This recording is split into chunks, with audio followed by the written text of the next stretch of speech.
Good afternoon, good morning, good evening, everybody. It is Monday, August 25th, and you know what that means. It is time for the High Risk Wrestling Recap. I am your host, Jeremy Pierce. Check out the socials, Charismatic Creations on Facebook and YouTube, Charismatic_Creations52 on Instagram, and of course, the 215 on Twitter. And without further ado, let's get into the news. I don't know what it is about Mercedes Moné that makes everyone so mad. Well, not everyone. There's a loud minority that just goes out of their way to hate on this woman who's bettering herself, who's bettering other women in professional wrestling, and who's bettering professional wrestling in general. She won another championship. So she's now 9 belts, Moné, and people are just losing their minds. But you know what? She doesn't care. She has given them all the finger. With WWE ESPN deal, which we went over, they have already announced WrestlePalooza, which will be taking place in Indianapolis, Indiana, taking on the date of 9/20, going up against All Out. And NXT PLEs looks like they'll either be on ESPN, but more likely they will stay on Peacock. So the No Mercy date has been announced for Saturday, September 27th, taking place in Fort Lauderdale, Florida. And AEW has been completely wiped from the ESPN website amid this deal. Saturday night's main event will now be moving exclusively to Peacock. So once again, the WWE under delivers, and the NXT PLE will be calendared. It will be expanding to 8 events per year. Yeah. How do your pockets feel? A judge has sealed a filing after Janelle Grant's private medical records were briefly leaked in a WWE-linked legal war. This is not good on WWE's part. They're doing everything they can to squash Janelle Grant. With WWE purchase of AAA, there now have been some restrictions headed to AAA. Nick Khan said that they are not there to take over. They are not there to change you. They want to assist you in being seen globally. But here's the thing. They can take independent bookings in Mexico, but they can no longer take independent bookings in the United States. That's not good. They cannot work independent lucha shows or regular shows in the U.S., but there's no restrictions in Mexico. So you're definitely hampering the money that they can make. AEW has announced that they will be coming back to Australia next year for Grand Slam coming. I believe Grand Slam was actually in Australia this year as well. Tickets will be available soon. It will be taking place sometime in early 2026. Grand Slam this year took place in Australia, and we have a date, February 14th, Valentine's Day, at the Sydney's Kodos Bank Arena. AEW has also announced the date for their 6th anniversary show, which is taking place in Hollywood, Florida, for Dynamite, October 1st. This is just good. We have 6 years of Dynamite. Stardom has a new former star signing with them. That is none other than Bea Priestley, who is officially back in Stardom. I cannot wait to see her there. She's going to do big things. And this opens up the door for her to wrestle in AEW again, to wrestle in CMLL. This is nothing but good news for her. During the media scrum, Toni Khan has announced that the Casino Gauntlet contracts can no longer be used kind of like how the Money in the Bank is used. They will now be used in a way of you have to announce a time, you have to announce a date when you're going to use your contract, and that gives AEW time to promote the match, which is smart. You got to be different. In a just fantastic match, Natalia Markova has ended Kenzie Page's historic reign as NWA Women's Champion. Kenzie Page was champion for 720 days, and now it's time for Natalia Markova to absolutely step up and see, and we know we can see what she can do. If you've been living under a rock, we had a really bad event happen at an independent show. Roger Jackson, the son of Rampage Jackson, worked a work into a shoot and absolutely brutalized the wrestler known as Psycho Stu. If you've seen the video, it is not good, and there's been a lot of fallout from this. It started out with an argument going on in the back between the two, which was part of the work. And Stu got wires crossed, shook hands, apologized, things were good, and they did the angle, took him down with the takedown, and that knocked him out. And it was just faces to it was punches to his face, and he's taken to the hospital. This was being live streamed on Kick, and if you know Kick, nothing good happens on Kick. Nothing good happens on Kick. If you've been banned from Twitch, if you've been banned from YouTube, you're probably going to Kick, and nothing good happens to Kick. Trevor Lee blames the promoter for not protecting Psycho Stu, and Knox Pro, which is the Wrestling Academy. They are affiliated with the WWE. Well, that affiliation is no longer there. They are pretty much done with the WWE. Obviously, shook their hands of him, and Raja is, we don't know. We gotta wait for more information of what's going to happen. Charges could be pressed. The promotion is at fault here. Rampage found out on a live stream and had some words. There was a wrestler who made the pin, and the ring fans are criticizing him. No, this is what professionals do. Maybe they didn't know it was a worker issue, so he got the pin. The ref made the count, so we can move on to the next part and get Psycho Stu. He's in the hospital. He is up. He's in great condition. He's feeling much better. Independent wrestler Age Amanda disabled his content. We saw comments on his Instagram. We saw video of him telling Raja to attack Stu. So there's a lot that's going to be happening here. We just gotta wait and see how things are going to progress on the injury side of things. There's a lot for AEW. Jamie Hayter made her return at Forbidden Door. Eddie Kingston's getting ready to make his return. Wardlow was made his return. Meanwhile, on the opposite side of things, we still have Adam Cole is out. Jay White is out. Who else is out? Someone else is out. Keith Lee is out. I said Adam Cole. So, top guys are out right now, not FTR. Swerve and Ospreay are both going to be out. Swerve is dealing with a torn meniscus, so he's going to have knee surgery. Ospreay is going to have surgery. He has 2 herniated discs in his neck. Dustin Rhodes just had double knee surgery. So AEW's hurt, but this is an opportunity for them to elevate people. Go check out the video on What Culture. Is very, very recent about AEW has an opportunity to make new stars here. I'm talking Brody King, Willow, Mark Briscoe, Eddie Kingston. There's an opportunity here. Chris Statlander, Harley Cameron. There is an opportunity here. Elevate Ricochet. There's a lot you can do right now, AEW. Do not let this moment pass you by. Also, we have Xavier Woods. He's dealing with some neck issues. So we'll see what happens with that. Thea Hale has a bloody face after her match against Kylie Armstrong.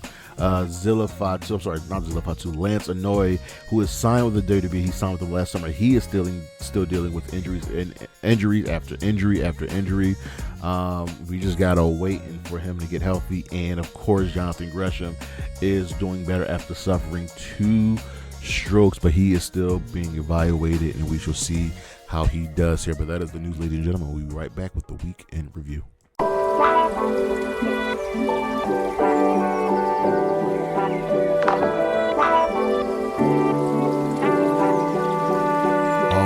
Let's get into the weekend review. I'm trying something different. I'm going to see if it works out, how long this takes. So we start off with Monday Night Raw. We're getting ready for Clash in Paris. The show actually gets a thumbs up. It wasn't It wasn't horrible. We were in Philadelphia. Michael Cole introduced us. We got a recap of last week, and we got an announcement of the matches going on for the evening. We saw Jey Uso backstage, and we learned that Naomi's going to address her status. So Seth comes out, the Vision comes out. They are heavily booed. Heyman hypes everybody's. Just hypes the squad. He does what he does, and Jey Uso interrupts him, and Sauce Brown Breaker challenges the group, and the match is announced for the main event tonight, which will be Extreme Rules. Then we had Io Sky versus Raquel Rodriguez. We got a recap of what happened with the Kabuki Warriors the previous week. Io wins after a very high impact match, and Rhea Ripley helps fend off the Judgment Day. Then we have a couple backstage segments. Allin interviewed. CM Punk interrupts, and tensions are building between them. The Judgment Day discuss their dominance because they've been pretty dominant. They just got to get those women's tag team titles back. Rhea and Io are backstage, have a confrontation with the Kabuki Warriors, and Ox is like, this is family business, stay out of it. And of course, we got the announcement of AAA, Triple Mania, and the highlights from the match. Penta versus Xavier Woods match. It had some interference with Kofi and Grayson Waller, but Penta ultimately won. Then we had a tag team match with Finn and JD taking on Dragon Lee and Mr. Iguana. This was a fun, fast-paced match. Dom tried interfering, but ultimately Balor and Madonna won after Finn hit the coup de grace. Chaos ensued because it's the Judgment Day. Chaos always ensues, and Vikingo attacked Dom. Then we had Becky Lynch defending the Women's Intercontinental Championship against Natalia, and we were, trying to build up, if you know what's going on with Natty on the independent scene, she's got this nasty Natalia, nasty Natty nickname, and she's been kicking ass, especially in Bloodsport. But ultimately, Natalia suffered a shoulder injury during this match work, and Becky dominated and won with the disarmer. Nikki attacked Becky after the match. Then we had Rusev versus Sheamus. That was an announcement. They'll be fighting each other in a good old-fashioned Donnybrook. I believe this will be going down at Clash in Paris. We had Jey Uso, CM Punk backstage, and Punk offers to support the Jey. Jey initially rejects it, but ultimately accepts and gives him a handshake. Naomi comes out and addresses the title situation. She announces that she is pregnant. She will obviously be gone for a prolonged amount of time, and she's warning all future title holders to proceed with caution. This is the best pregnancy announcement I've ever heard of her. She stayed in character, had the fans against her, had the fans with her. It sucks that Naomi has found a second gear and is at the top of her game, and now she's out. But it's also great that her and Jimmy have been trying to, have a baby for a long time, and it's happening. So she's going to be out, and when she comes back, I want her right back where she is with proceed with caution gimmick. We got more announcements for next week with the coming matches, and then we got John Cena being confirmed for SmackDown. Our main event was Jey Uso versus Braun Breaker in an Extreme Rules match. This was really, really good. Back and forth, a lot of weapons were being used. There was interference from Bronson Reed, LA Knight, Seth Rollins, and CM Punk. Roman ultimately made the save, aiding his cousin, and Jey won after putting Braun Breaker through a table. The Vision had to regroup because Jey and Roman stood tall. Over on Dynamite, we had a Forbidden Door go home show. Even though this show had 3 matches, it still gets a thumbs up. So we opened up with how we start the show. We are in Glasgow. Brian Dance is on commentary for tonight and for Collision, and he will be on commentary for Forbidden Door. We see Heyman arriving. We see Ospreay arriving. And Ospreay comes out because of promo shares, and he's emotional. He's hurt. He's gonna have to have neck surgery. That's why this match at Forbidden Door is lights out, and it is unsanctioned because he can't get medically cleared, but he is going to get revenge on Moxley and the Death Riders. Our first match was Hiroshi Tanahashi teaming up with Jet Speed to take on the Death Riders team of Claudio, Wheeler Yuta, and Mox. Commentary highlighted that this is Tanahashi's first cage match, and Speedball works really, really well to everybody. Marina Shafir tried getting involved. Ospreay intervened, brought her to the back, putting her in a body bag. The Bullet Club War Dogs arrived. Tanahashi ended up winning with the high 5 flow. No knees. Tanahashi got the W. We had a post-match brawl with the Death Riders and the War Dogs all attacking. Ospreay taunts his opponents. Young Bucks super kick Ospreay. Roddy and Kyle O'Reilly come off the brawl with the Young Bucks, so we're going to get that match on Collision. Darby's revealed to be in the body bag, and he attacks everybody, getting some help from the Ops, and then drops everybody with the coffin drop from the stands. We had a video package with Hangman and MJF recapping everything that happened, including that parking lot attack the previous week. We had a Cope and Christian in-ring segment. They're introduced. Obviously, Copeland is over. Fans love him, but Christian gets mixed reaction. And Christian tries being himself, and Cope's like, nah, come on, dog. Like, what is this? You're an asshole, but you're my asshole. Kip and is out with Mother Wayne. Nick Wayne is injured because Cope hit him with Spike. So replacing him in the tag match will be none other than the returning Luchasaurus. But of note, in the video building back Luchasaurus was a man with a jacket that looks very familiar to a former Luchasaurus tag team partner. He ends up attacking Cope and Christian, dropping both of them with choke slams. We had a backstage segment with Mark Briscoe vowing to kill MJF.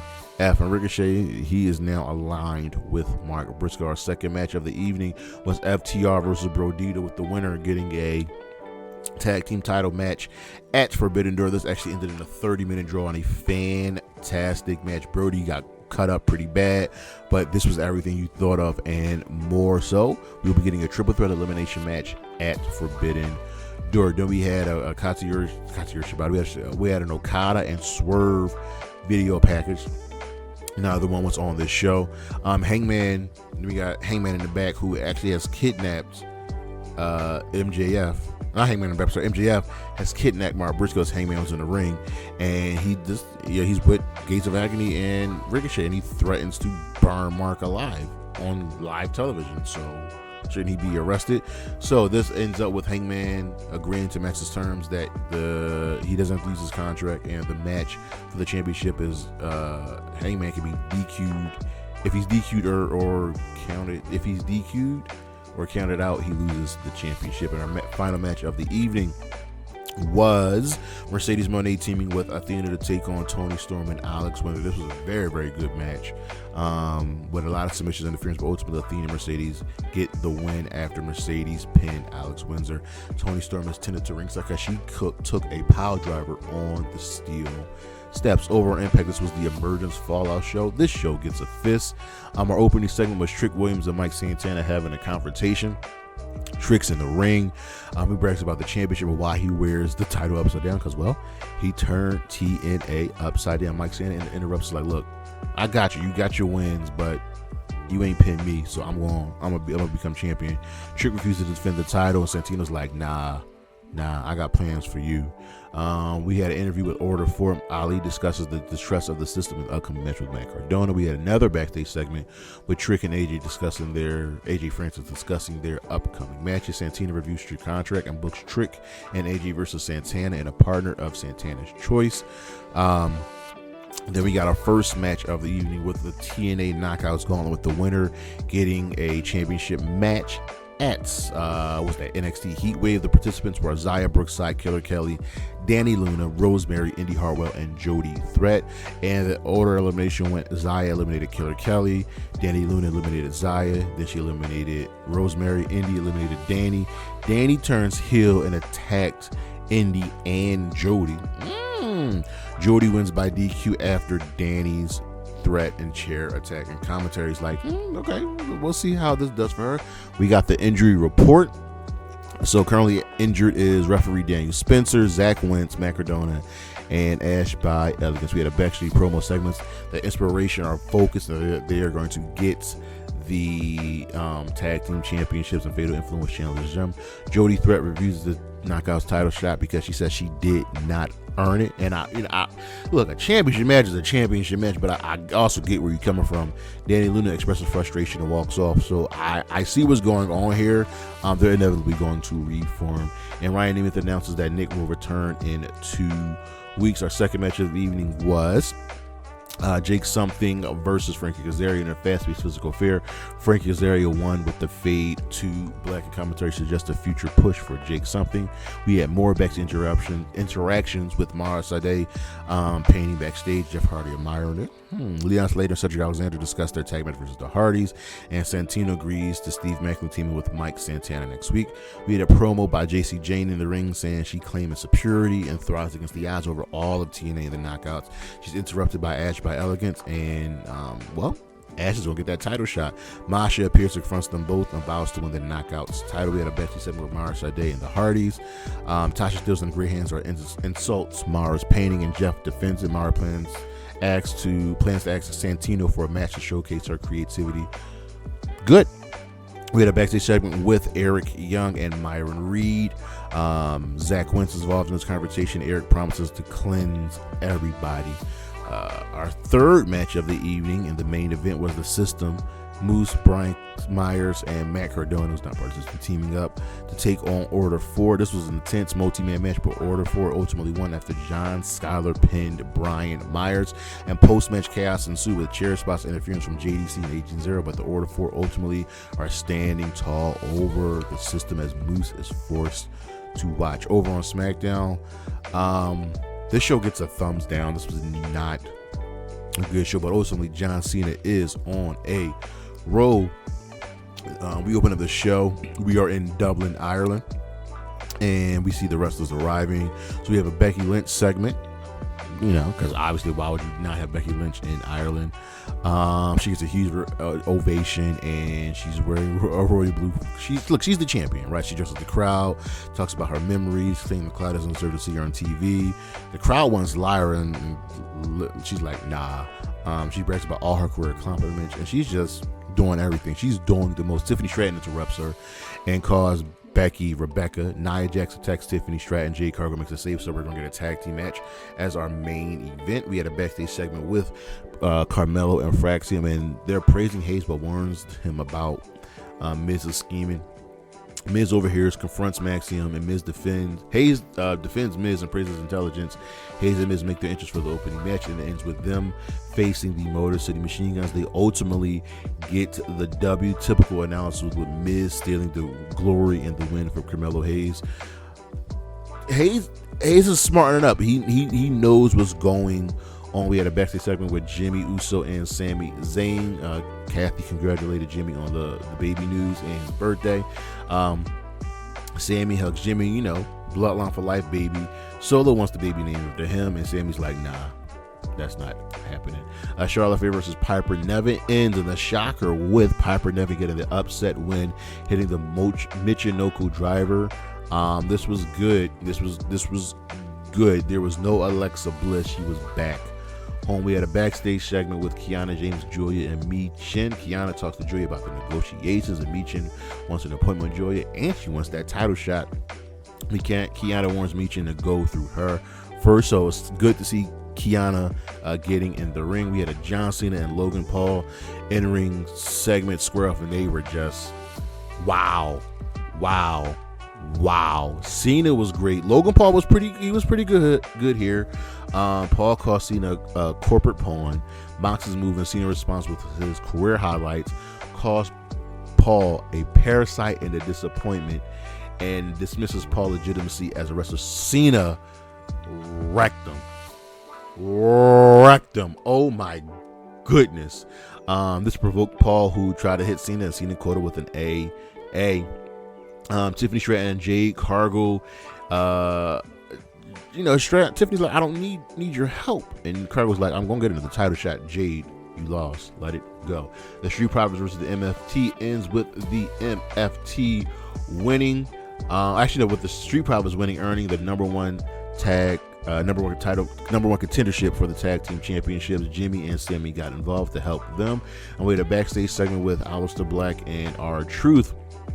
And Black is like, yo, we're supposed to be fighting. Truth's like, listen, my bad. I actually flew to Dublin, Georgia, but I got a replacement.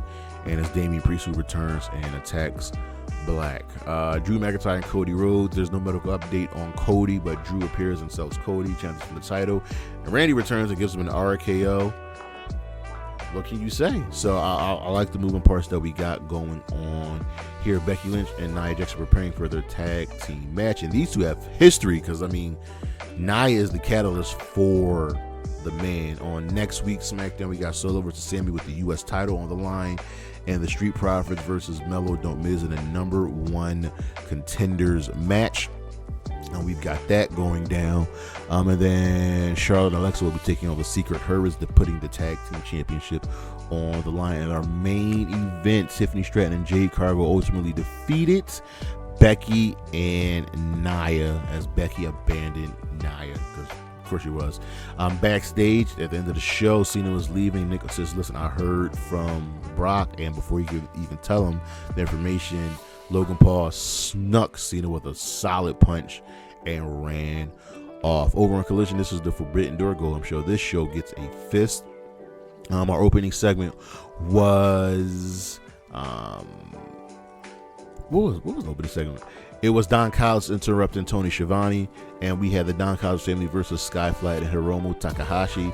Representing the Don Callis family was Hachiseto, Josh Alexander, Rocky Romero, and Lance Archer. Ultimately, Takahashi and Sky Flight got the win with the Death Valley Driver. Post-match, Scott Fletcher appears and stares down Takahashi. We had people are calling it weird. I liked it, with Hook action figures fighting over the FTW championship. We had a video package with Renee Paquette discussing Mercedes Moné's upcoming opponents in that fatal 4-way of Alex Windsor, Persephone, and Bo Ziller. Our second match of the evening was a debuting Isla Dawn in her hometown, taking on Megan Bayne. Dawn obviously got a strong reaction. Bayne dominated this match. There was almost a squash. She won with the running power bomb. I wish we got a little bit more from Isla, but we'll see what goes on here. Isla's not all elite just yet, but we shall see. Our third match was as Megan Bayne is making her way to the back, walking up the ramp. Willow Nightingale comes out. Love of my life. She's teaming up with Queen Aminata to take on Julia Hart and Sky Blue. Ultimately, Aminata and Willow win after Aminata hits the running kick. After that, Thekla comes out to attack Aminata because they just got beef. Penelope Ford comes out, Megan Bayne comes out, Harley Cameron comes out, and it's just chaos. Chris Taylor ultimately comes out and makes the save, and commentators like, listen, there's a lot going on here. If this does not lead to a women's blood and guts match, then what are we doing here? Either blood and guts or anarchy in the arena. We had a backstage segment with Lexi Nair interviewing Danny Garcia and Daddy Magic, and even though he has mixed emotions about losing, he is still going to represent and back up Nigel McGuinness at Forbidden Door. Then we had Who Can Survive 5 with the best wrestler alive, and it was none other than Zack Sabre Jr., who got the technical submission victory in under 3 minutes.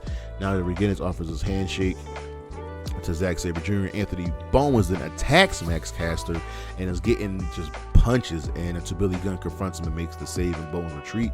The role reversal here is really good. We had a backstage segment with Harley and Stat, and Harley's like, yo, you get your money back? And Stat's like, nah. So Harley goes to the locker room, and payment is promised for next week. Mox comes out, causing Harley to hide behind Chris. Mox goes into the locker room. Yuta, Marina, Claudio, and Gabe Kidd appear, and Mox comes out and gives her the money. Our fifth match of the evening was Tomohiro Ishii taking on Konosuke Takeshita, making his return to AEW after winning the G1. This was a great, hard-hitting back and forth match, but ultimately Takeshita won with the Raging Fire Falcon Arrow. Next after that was Big Bill taking on Mark Andrews. This was pretty much a squash. He won in 2 minutes, and they make their leave. Our next match of that was the Gates of Agony taking on the Grizzled Young Veterans. Ricochet joined commentary, and for subtly about distracting the opponents and cheating, he then goes on to do that. The Gates of Agony won after about a 10-minute affair, and commentary notes that GYV has potential for this rebuilt tag team division. I mean, yeah, it's GYV. AEW got some great tag teams. We had a backstage segment with Gabe Kidd and the War Dogs. He's joined by Clark Connors, Drilla Maloney, and I forget the other guy's name, and they challenged the Ops for a trio championship match at Forbidden Door. And our main event was the Young Bucks Rod and Todd taking on the Paragon. This was a great technical tag team match with a lot of submissions, a lot of counters, but ultimately the Young Bucks won, countering the submissions and hitting the TK driver. Swerve appeared, tried to attack, but Okada ran in and took him out, and Okada and the Bucks stand tall. So Okada's in the Elite, and he's in the Don Callis family. Okay, but that was the weekend review for our matches of the week. From Raw, Jey Uso versus Bron Breakker in the Extreme Rules match. From Dynamite, Brodido versus FTR. From Forbidden Door, Zack Sabre Jr. versus Nigel McGuinness for the IWGP World Heavyweight Championship. Toni Storm versus Athena for the AEW Women's World Championship. Hangman Adam Page versus MJF for the AEW Men's World Championship. And of course, that lights out steel cage match, Darby Allin, Kenny Omega, Kota Ibushi, Will Ospreay, Hiroshi Tanahashi versus the Young Bucks, Gabe Kidd, and the Death Riders. And from NXT Heatwave, because they apparently had an event, Oba Femi versus Javon Evans for the NXT Championships. Our stars of the week, I got to give it to Natalia Markova for becoming the new NWA Women's Champion, Brodido, and of course Cope and Christian teaming together for the first time in 14 years. But that is our show, ladies and gentlemen. Check out the socials, look on the screen what we got coming up. It's going to be a good second half of the year. But that is our show. I'll see you when I see you. Peace.